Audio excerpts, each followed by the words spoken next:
We will cook creamy mushroom breast chicken.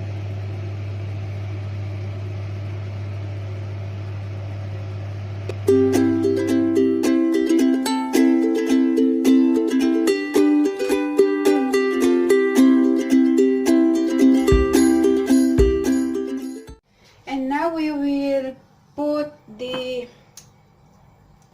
one. We have the chicken. This is garlic powder,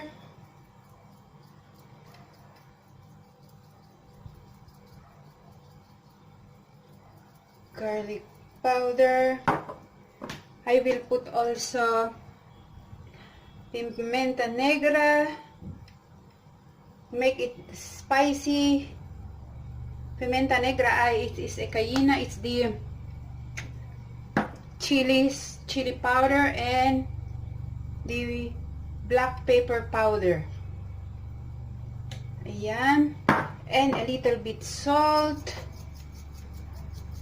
Okay.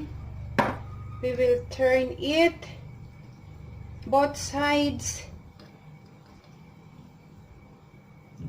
Both sides.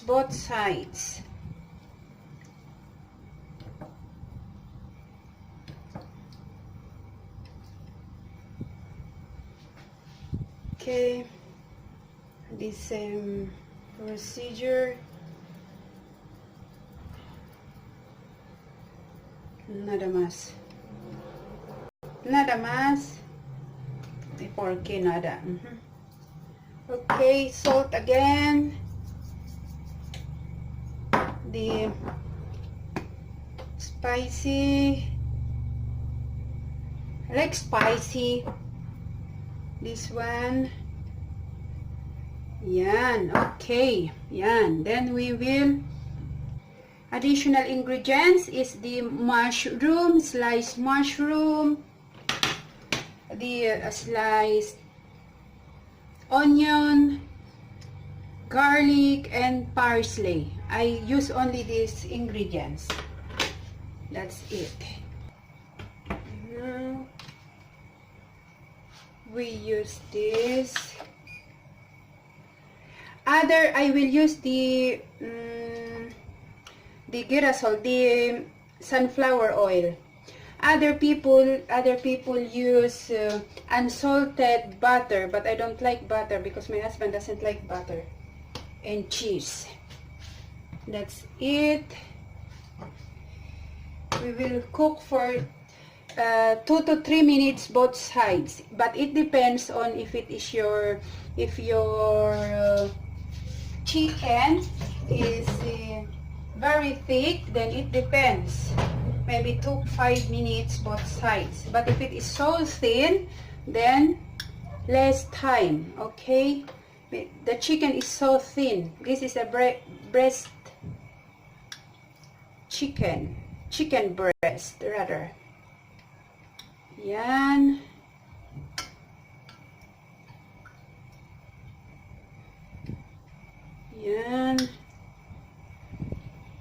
Okay, I need to put it all, so I need to put it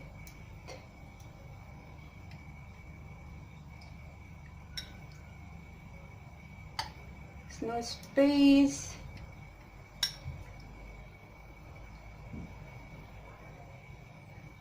Have no space. I rather use the bigger pan, but anyway, it's okay, no problem. Like a sardines, cooking like a sardines.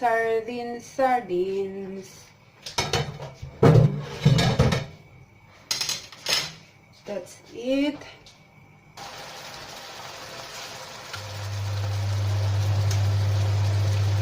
Ayan. We will turn it to the other side.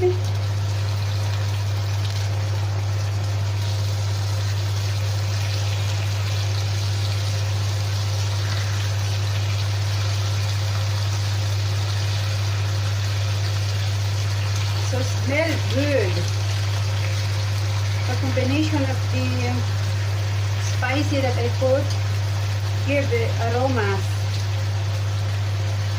That's it.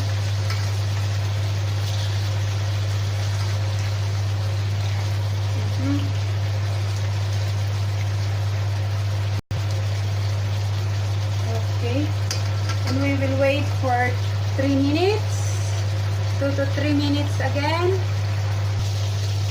Okay, so it's already done, side by side. Okay, so we will remove it. Be careful not to overcook it, because later it will be hard. It should be soft, the chicken, so we don't make it dry.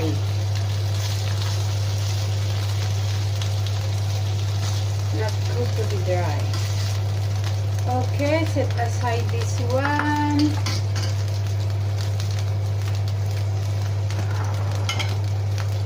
Then we will add a little bit oil again.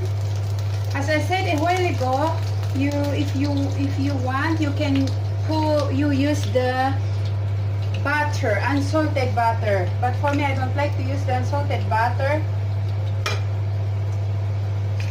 That's it. Because my husband doesn't like unsalted. Even cheese, no, wait. So let this one a little bit brown.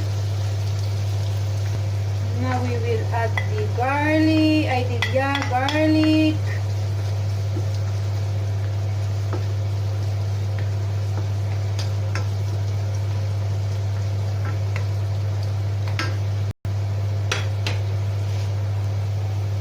Okay, it's nice. We will add our mushroom.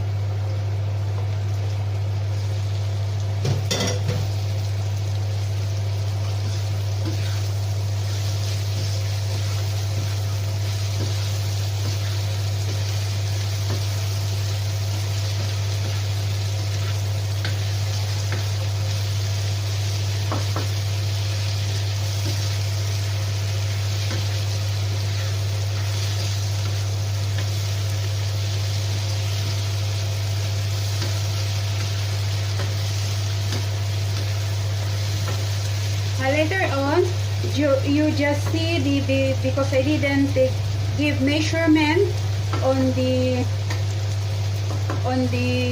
ingredients, so you just check on the description below for to have a measure ingredients.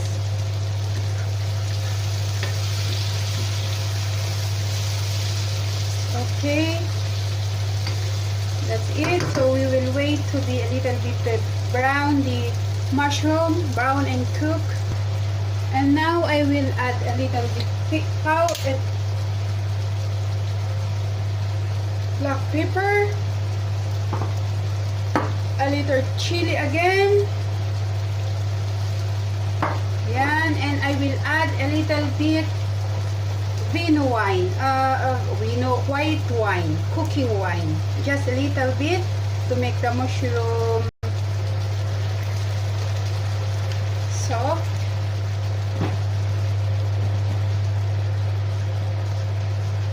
That's it. And we will make the wine to evaporate. And that's it. We will put the parsley. Yan. Yan.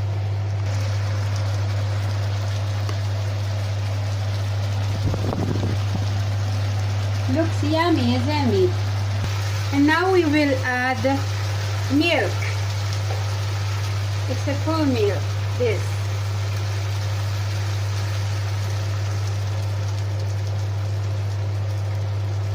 This is just a half cup of milk.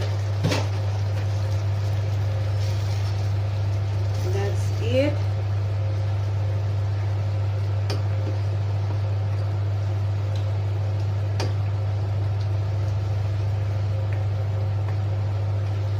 Yes.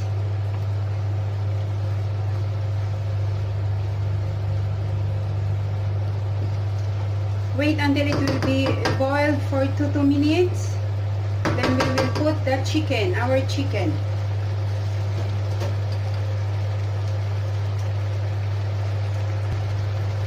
Okay, here. And then we will add our chicken.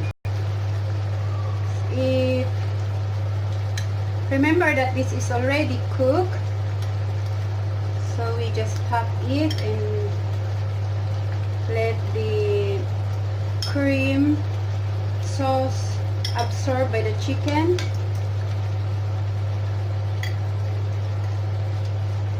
Yeah.